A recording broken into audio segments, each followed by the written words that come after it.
This is Inside Indiana Business Radio for the morning of June 28th, 2022, brought to you by That's Good HR. I'm Wes Mills. The recently launched nonprofit Hoosiers for Good has announced its charitable incubator program, which is designed to help Indiana University athletes raise awareness for Indiana charities. The program will provide support and guidance to student athletes who are committed to charitable works but may not have the visibility of high-profile athletes with a strong social media following. Hoosiers for Good Executive Director Tyler Harris says this first-of-its-kind initiative will help develop athletes into community-minded leaders. It really allows student athletes to be philanthropic entrepreneurs, where they just come up with their own ideas on how they would make an impact. And then we help them make an impact and give them all the tools they need to raise awareness. Chosen student athletes will partner with Hoosiers for Good for a year-long name, image, and likeness agreement. Bloomington-based medical device maker Cook Group is being sued by a participant of its 401k retirement plan, who claims the plan charged unreasonably high fees, cutting the value of the retirement benefits. Cook denies the allegations. Drew Mattia filed suit Monday, seeking class action status on behalf of more than 12,000 participants in the company's 401k plan. The Indianapolis Business Journal reports the complaint is the latest in a wave of lawsuits against companies across the U.S. alleging unreasonably high fees due to corporate negligence. In the past 2 years, more than 170 such lawsuits have been filed, many of them seeking class action status. Hoosiers will be digging deeper into their pockets to host a July 4th cookout this year.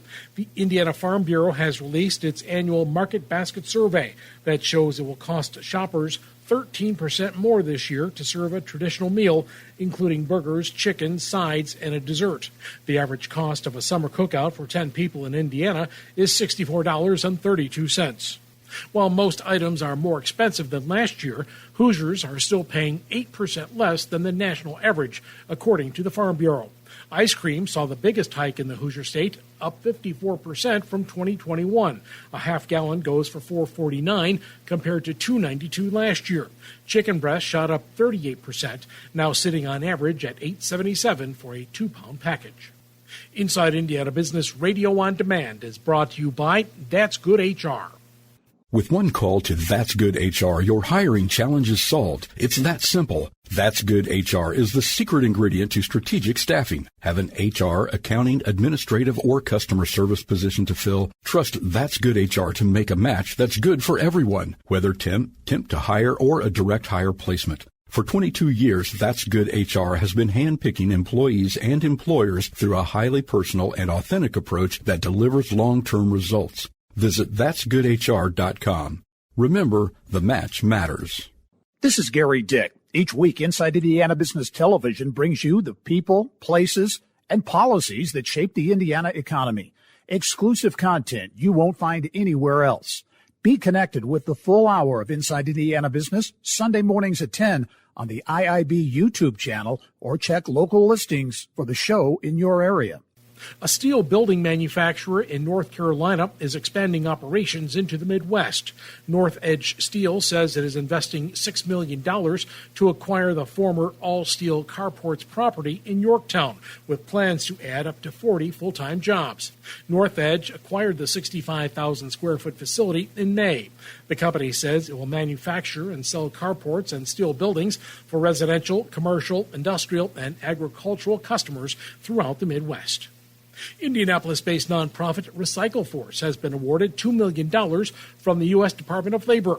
Recycle Force provides electronics recycling services as well as transitional employment, training, and support services to formerly incarcerated individuals.